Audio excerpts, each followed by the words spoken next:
Mesdames, Messieurs, bonsoir et merci de nous accueillir chez vous. Tout de suite, le sommaire. Comment sécuriser l'aviation civile en Afrique? La réflexion est lancée. C'est dans le cadre des Journées de l'aviation, une initiative de l'IATA. Solidarité avec les sinistrés des inondations, un large dossier dans ce journal. Nous irons dans la banlieue dakaroise. Et comme tous les lundis, le magazine des sports au menu du football et du karaté. Parlons d'abord de sécurité aéroportuaire, développer une industrie du transport aérien sûr, efficace et durable en Afrique. C'est le thème des Journées de l'aviation organisées par l'IATA. Cette rencontre entre dans le cadre du développement du transport aérien.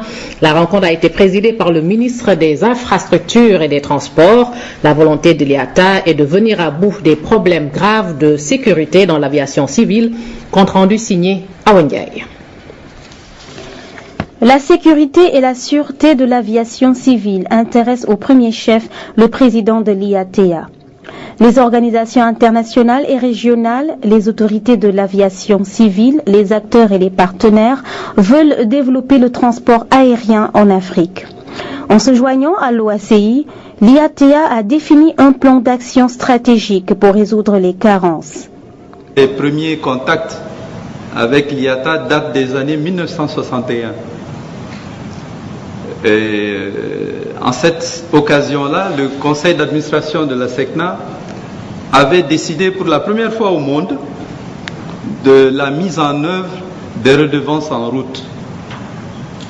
Et le tollé que ça avait apporté au sein de la communauté aéronautique a été très très important. Le gouvernement du Sénégal a fourni des efforts considérables pour la gestion de la sûreté de l'aviation civile. La question des redevances et des taxes a été abordée. The second point that I made was that le deuxième point, c'est que les redevances et les coûts pour l'aviation civile sont énormes, plus particulièrement en Afrique, et sont en augmentation sans cesse. Il s'agit de faire beaucoup attention à la structure de ces redevances et ces coûts, surtout en Afrique, et pour pouvoir nous aligner avec l'OACI et ses principes. Les coûts sont énormes. Et il nous faut réfléchir. Il nous faut, autour de la table, avoir le courage de poser le doigt sur ce qui est essentiel et d'en trouver une solution efficiente. Par là, je crois que, il faut le dire, les taxes, les redevances sont encore à étudier. Après le succès qu'a connu les Journées de l'aviation de 2007 et qui s'étaient tenues à Dakar, le gouvernement du Sénégal témoigne l'intérêt que l'IATA porte à l'Afrique et au Sénégal dans le cadre du développement du transport aérien. Le ministre des Transports centrafricain, Théodore Jousso, a signé une convention avec le directeur général de l'IATA. Par ce geste, la sécurité et la sûreté seront les points focaux. L'élevage doit se moderniser et s'intensifier pour se pérenniser. C'est du moins la conviction du ministre Aminata Mbengue Ndiaye. Elle était en visite dans le département de Mbour. Elle se dit en phase donc avec les acteurs du secteur pour relever les défis de la production animale. Yorosar. Première étape de la visite du ministre de l'élevage dans le département de Mbour, la ferme avicole du village de Ngerigne. Avec une capacité de production de plus de 32 000 poussins, cette ferme gérée par Jacques et Ginette peut mettre sur le marché 10 000 œufs par jour grâce à 11 000 pondeuses. La concurrence est cependant féroce avec la période des mangues, mais le ministre de l'élevage encourage la pratique de l'aviculture pour lutter efficacement contre la précarité sociale. Nous avons également proposé à ce que l'aviculture soit développée au niveau des groupements de femmes, au niveau des organisations de jeunesse, parce que ce sont des développements à cycle court qui peuvent permettre très rapidement, en tout cas, de lutter contre la pauvreté, de créer des emplois et donc de permettre aux familles d'avoir de meilleures conditions de vie, de meilleures conditions d'existence. Autre étape clé de la visite d'Aminata Mbengue Ndiaye dans le Mbour, la ferme de Cheikh Aldjoumaka du village de Taï à Nguéhor.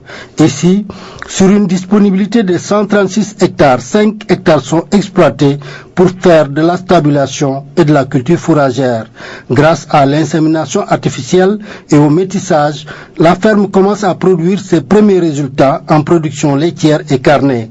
Pour le ministre de l'Élevage, pas de doute, l'avenir de l'élevage appartient aux audacieux, à ces éleveurs même qui optent pour la culture fourragère et la stabilisation du bétail. Dans le département de Mbour, plus de 46 millions ont été collectés pour servir de fonds revolving pour désormais avoir un stock de sécurité d'aliments bétail au niveau du département. À travers le Sénégal, c'est près de 1,2 milliard qui ont déjà été collectés, capitalisés au niveau de la CNCA ou d'autres banques de la place pour permettre ensuite de construire vraiment un système qui va être un système qui se renouvellera, et ce sont les organisations paysannes, les organisations d'éleveurs qui seront en tout cas les animateurs de ces différents systèmes. Dans cette optique de la modernisation de l'élevage, Mbour accueille un projet d'abattoir dans l'ère du temps.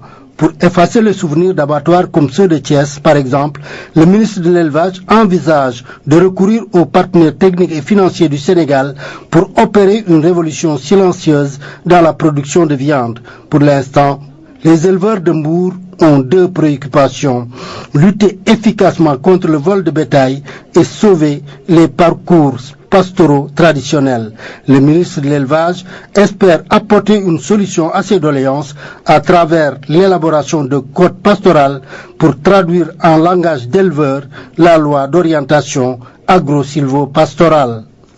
Rossard, le Premier ministre Abdoul Mbaye préside demain à 16h au building administratif au 9e étage un conseil interministériel consacré à la Tabaski 2012.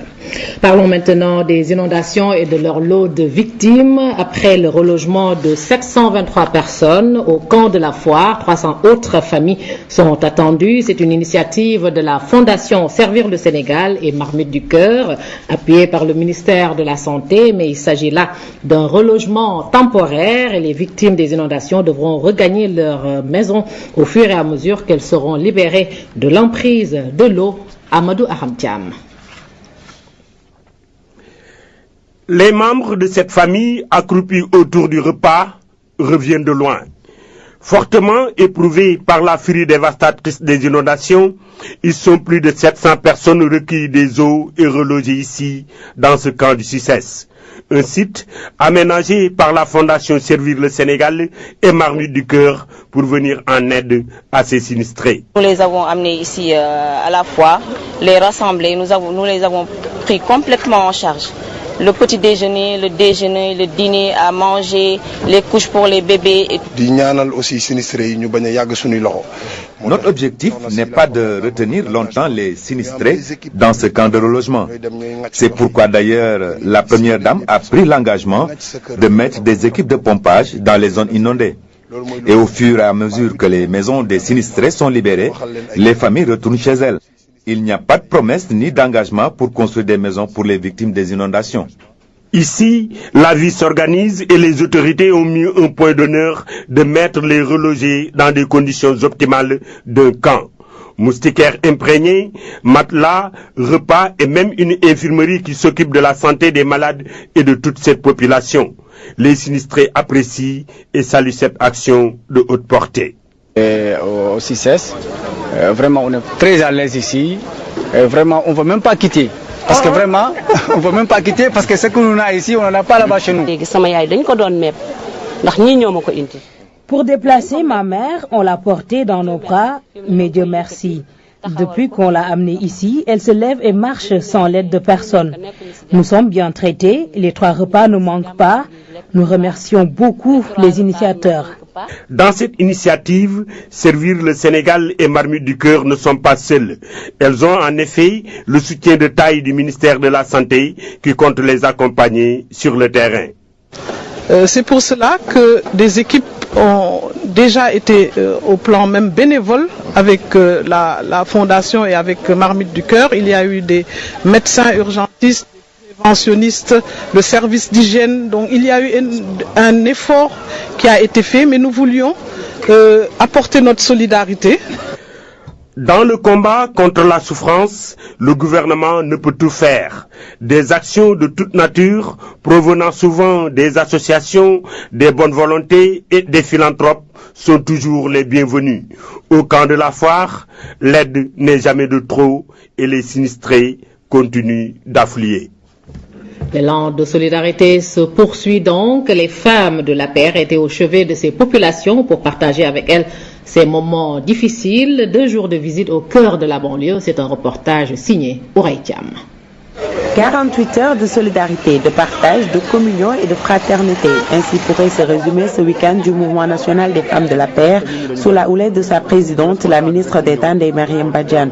Pour la première journée du samedi, Philippe Maguilène Senghor Ayof a accueilli la première étape de cette caravane de solidarité des femmes de la paire, une femme, un don, suivi de la mosquée de Grand Yoff et du CM Grand Yoff qui accueille des familles sinistrées. De nombreux dons en nature composés de matelas, de riz, d'huile, de détergents, de savon ont été remis à ces sinistrés, de même que d'importantes sommes d'argent pour les appuyer face à ces difficultés de l'air. Ensuite, cap sur Pikine, première étape d'Alifort. Ici, ces femmes ont troqué les chaussures de ville et autres coiffures contre des bottes et des tenues adaptées pour venir au contact de ces sinistrés qui vivent presque les pieds dans l'eau. C'est un geste vraiment que je salue, étant femme. Donc je vois que l'inondation, les femmes sont vraiment impliquées. Et je salue votre initiative, Madame la ministre, parce que vous êtes une femme aussi. Je voudrais qu'on mette l'accent sur la prévention. Le plan ORSEC est un plan de secours. En constatant de visu le quotidien de ces hommes et femmes qui restent dignes dans les difficultés, Ndeye Marième Badiane et sa délégation n'ont pas pu cacher leur émotion. Une émotion donc qui est lisible sur les visages de toutes les personnes qui m'accompagnent parce que le désastre est immense. Immense. Alors c'est d'abord le premier sentiment, une très vive émotion, mais nous avons eu l'impression d'avoir accompli un petit quelque chose parce que les populations qui nous ont reçus chez elles se sentent soulagées et disent que vraiment elles saluent hautement cette action de solidarité qui n'a pas cherché à comprendre l'appartenance politique des personnes, mais qui a agi dans le social, qui a agi pour soulager le mal, la souffrance des populations. Au-delà des dons en nature et en espèces, des visites de proximité ont été effectuées à Grand Naouraye Nord et Sud pour s'enquérir de la situation jusque dans les domiciles des sinistrés. Cette dame, au regard lointain, vit dans les eaux depuis des années et aujourd'hui elle est devenue malade à force d'avoir les pieds dans l'eau. Les femmes de l'APR s'engagent à